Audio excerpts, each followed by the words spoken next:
நிகழும் மங்களகரமான குரோதி ஆண்டு புரட்டாசி மாதம் 23ஆம் நாள் வியாழக்கிழமை சஷ்டி திதியும் மூல நட்சத்திரமும் சித்த யோகமும் கூடிய சுபயோக சுபதினத்தில் மிக மிக வலிமையான திறமையான 9 நவக்கிரகங்களில் இப்போது நமக்கு தேவையாக இருக்கிறது பணம். இந்த பணத்தினுடைய முக்கியத்துவத்திற்கு உரிய கோள் குரு என்ற தட்சிணாமூர்த்தி. அந்த குருனுடைய வக்ரம், அந்த குருனுடைய வக்ரமும் அதனுடைய நிவர்த்தியும் புரட்டாசி மாதம் 23ஆம் நாள் குரு வக்ரமாகி தை மாதம் 22ஆம் தேதி இந்த வக்ரநிலை முடியும் பொழுது 12 ராசிக்கும் என்னென்ன நன்மை தீமை. வணக்கத்துக்கும் மரியாதைக்குரிய தமிழ் அஸ்ட்ரோ லைஃப் நிர்வாகத்திற்கும் கண்மணியகத்தில் என்ற நேயர் பெருமக்களுக்கும் பாதம் பணிந்து வணங்கி, இப்போ இந்த குருனுடைய வக்ரம்னு நான் சொல்லிட்டேன். குருவை பற்றி நம்ம கொஞ்சம் தெரிஞ்சுக்கிறோம் இல்லைங்களா? அதை பற்றி நம்ம கொஞ்சம் தெரிஞ்சுக்கிறோம். அப்போ குருன்னா யாரு? அப்போ நவக்கிரகங்களை எப்படிப்பட்டவர் நம்ம தெரியணும் இல்லைங்களா? அப்போ குருங்கிறது நவக்கிரகம் முழுமையான ஒரு சுபக்கிரகமாக திகழக்கூடியவர் குரு பகவான். மனித வாழ்வுக்கு அனைத்து வசதிகளையும் அனைத்து நற்காரியங்களையும் செய்யக்கூடியவர் குரு பகவான். ஒரு ஜாதகத்தில் எத்தனை தோஷங்கள் இருந்தாலும் அத்தனை தோஷத்தையும் குறைக்கக்கூடியவர். Not for solve, reduce பண்ணக்கூடியவர்.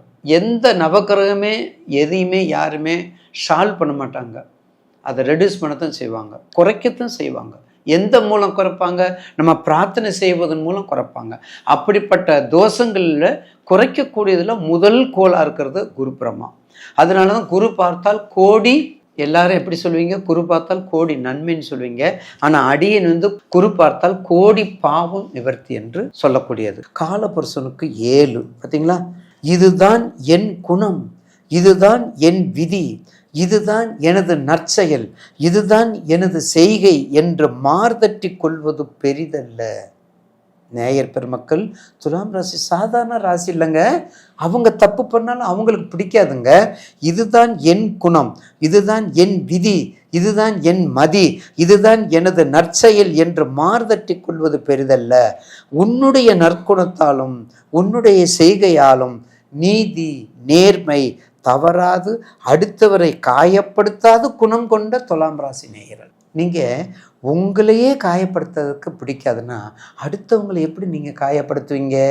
அப்போ நீங்கள் எவ்வளவு மேலானவர்கள், எவ்வளவு உயரத்தில் இருக்கிறீங்க, எவ்வளவு நற்குணத்தில் இருக்கிறீங்க, எவ்வளவு மிகைப்படுத்தக்கூடிய பாவக தன்மையில் இருக்கிறீங்க. அதுதான் முக்கியம். அது மட்டும் இல்லை, அங்கே என்னென்ன கிரகம் இருக்குது பாருங்கள். சித்திரை, விசாகம், சுவாதி, அது 3மே மிக அற்புதமான கிரகம். 3மே மிக அற்புதமான கிரகங்கள். 3 நட்சத்திரத்துக்குரிய அதிபதி உச்சம் பெற்றவர்கள். 3 பேருமே ரொம்ப அற்புதமானவங்க. அதனால தான் துலாம் ராசி நேயர்கள் அவங்க தப்பு பண்ணாலும் பிடிக்காது. 10/10/2024 2/2/2025 இருக்கக்கூடிய அந்த 120 நாளில் உங்களுக்கு எப்படி இருக்கும்? அப்போ துலாம் ராசிக்கு அதிபதி யார்? சுக்கிரன். இப்போ யாரை பற்றி நம்ம ப்ரிடிக்ஷன் கொடுக்குறோம்? எந்த கதாநாயகன் வந்துட்டு இருக்காரு? குரு. அவர் தேவகுரு, இவர் அஸ்திரகுரு. அப்போ நம்ம வக்கரத்தை பற்றி பேசுகிறோம். அப்போ வக்கரை பற்றி பேசும்போது ரியாலிட்டி என்ன சொல்லுது? இன்வெர்ஸ்லி டியூ டு இன்வெர்ஸ்லி ப்ரொபோஷனலாக மாறுது. டியூ டு இன்வெர்ஸ்லி ப்ரொபோஷனலாக மாறுது. அப்படி மாறி வரும்போது நமக்கு என்ன செய்யுது? ஒரு மகத்தான நல்ல காரியத்தை, ஒரு ஜெயிக்கக்கூடியதை, ஒரு நல்ல ஒரு ஜெயத்தை கொடுக்கக்கூடிய நேரம் துலாம் ராசிக்கு. ரியலாக இருக்கக்கூடிய ரியாலிட்டி கிடையாது. Due to not for reality. வக்கரம் தானே நம்ம பேசுகிறோம். அப்போ துலாம் தானே. அப்போ உங்கள் கேரக்டர் பேர் அப்படியே மாற்றி கொடுக்கக்கூடிய நேரம். திசை பற்றி பார்த்துக்கோங்க, வயசை பார்த்துக்கோங்க, என்ன தொழில் முக்கியம். நான் ஏற்கனவே சொல்லியிருக்கிறேன். 4 தடவை தான் சொல்லுவேன். அந்த முகம்ப 27 நட்சத்திரத்துக்கு வரும்போது அப்படியே சொல்லுவேன். தெரிந்த தொழிலை விட்டவனும் கெட்டான், தெரியாத தொழிலை தொட்டவனும் கெட்டான். உப்பு வைக்க போனால் மழை வருது, மாவு வைக்க போனால் காத்தடிக்குது. ஏன் தேவை? உனக்கு என்ன தேவை? உன் தொழிலுக்கு ஏற்றதை செய்யுங்க. அதைத்தான் எல்லாரும் கேட்பாங்க. இல்லைங்க, நான் ரியல் எஸ்டேட் பண்ணுறேங்க, நல்லா ஓகோன்னு போயிட்டுருக்கு. போகும், தலைகீழ ஆக்கிறோம். கொடுத்து என்ன ஆகும்? தலைகீழ ஆக்கும். ஆனால் உங்கள் ராசிக்கு ஏற்ற தொழில் கிராஜுவலாக நீங்கள் போகலாம், கிராஜுவலாக நீங்கள் போயிட்டுருக்கலாம். அதில் மாற்று கருத்தில். ஆக கிராஜுவலாக போடணும். எப்படி போடணும்? நீங்கள் நிச்சயமாக ஜவுளி, உயர் ஜவுளி, பட்டாடை, ஆபரணம், வெள்ளி, வைரம், வெள்ளி சுக்கிரன் இல்லையா? வெள்ளி, வைரம், உயர்ந்த ஜவுளிகள், பேக்கரி, ஸ்வீட்டு, நாட்டு மருந்து கடை, நல்ல ஃப்ளவர்ஸ், ஒயிட், வெள்ளை சம்பந்தப்பட்ட எல்லாமே. அது மட்டும் இல்லைங்க, விவசாயம் சம்பந்தப்பட்டது. 12 ராசியில் உச்சம் பெற்ற ராசி துலாம், சனி உச்சம். அது மட்டும் இல்லை, உழவு தொழில்.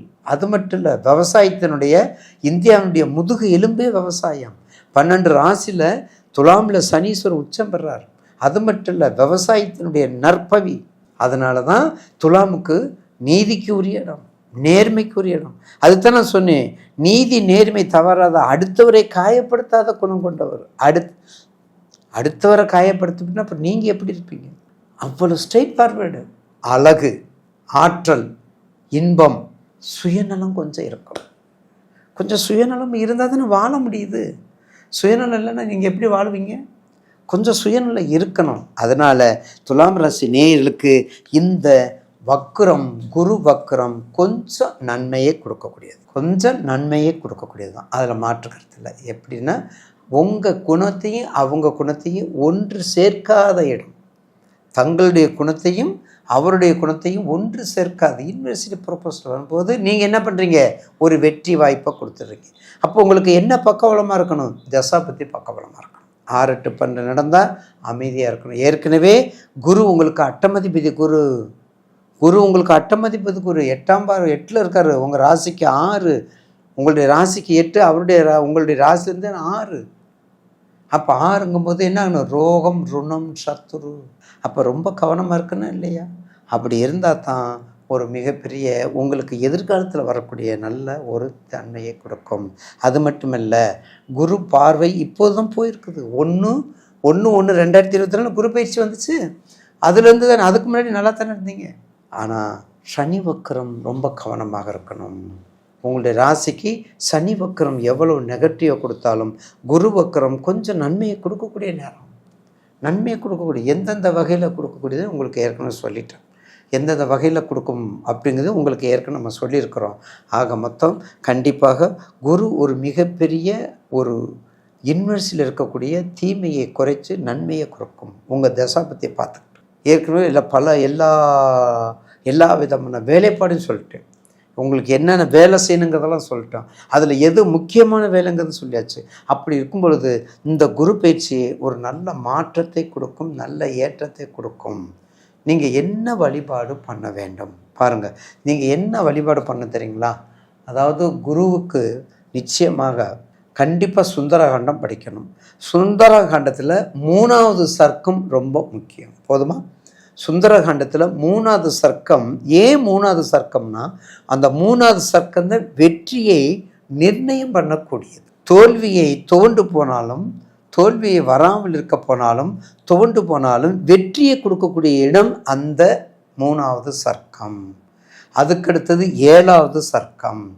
அஞ்சிலே ஒன்றுபற்றான், அஞ்சிலே ஒன்றை தாவி, அஞ்சிலே ஒன்றொன்றாக ஆரியற்காக ஏகி, அஞ்சிலே ஒன்றை விட்டான், அவன் நம்மை அழித்து காப்பான் என்று வெற்றி வாகக்கூடிய அசாத சத்ருவாக இருக்கக்கூடிய ஸ்ரீ ஆஞ்சநேய பெருமானுடைய முழுக்க அவனுடைய கருணையும் அவனுடைய அருளும் ஒரு தனிப்பட்ட செல்வாக்கு உரிய சாதாரண சத்துருக்களை அசகற்றக்கூடியவன், அறுக்கக்கூடியவன்.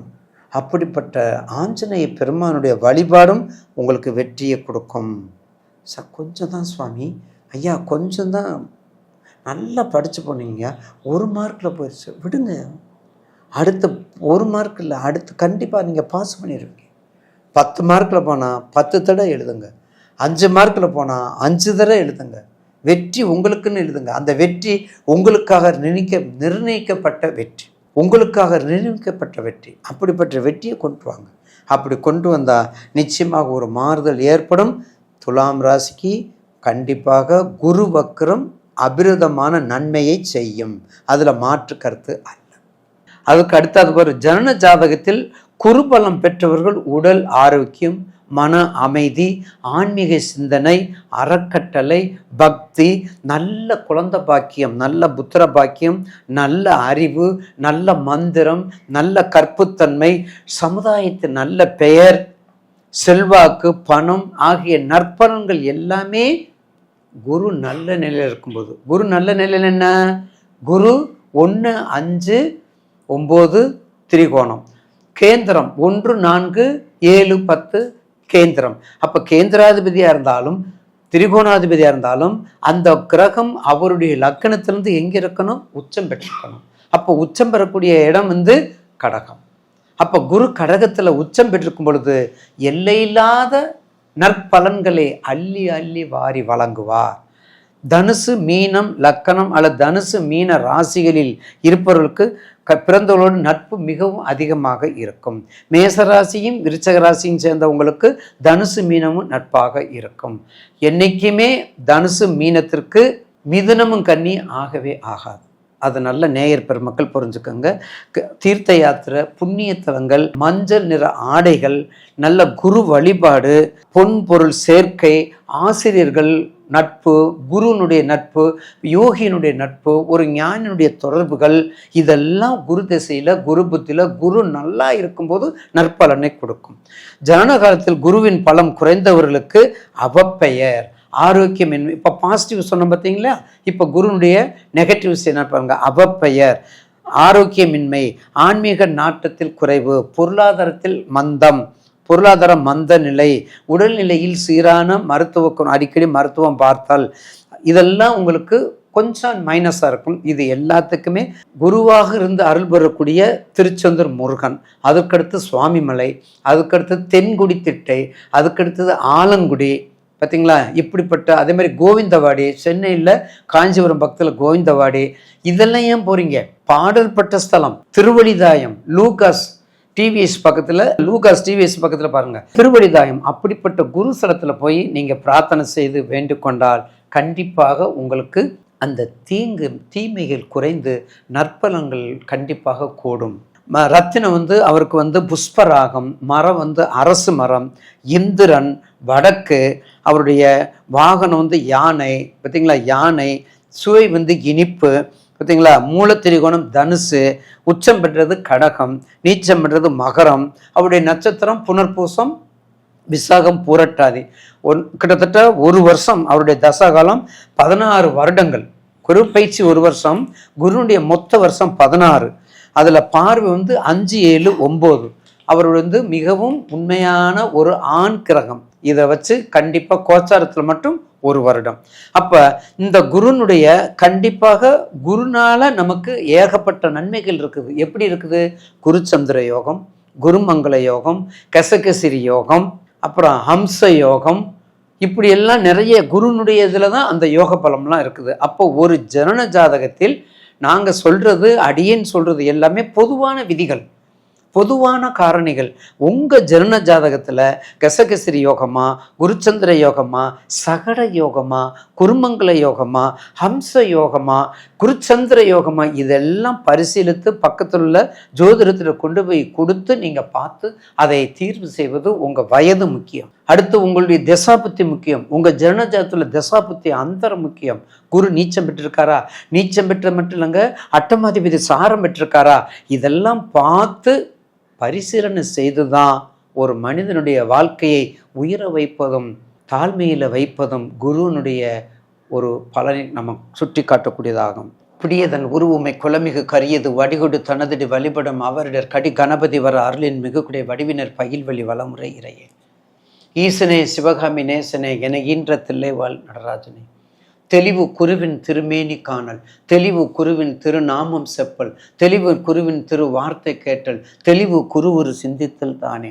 குரு பிரம்மா, குரு விஷ்ணு, குருதேவா, மகேஸ்வரா, குருசாத்தா பரபிரம்ம தர்ஷ்மை ஸ்ரீ குருவே நமக்கு.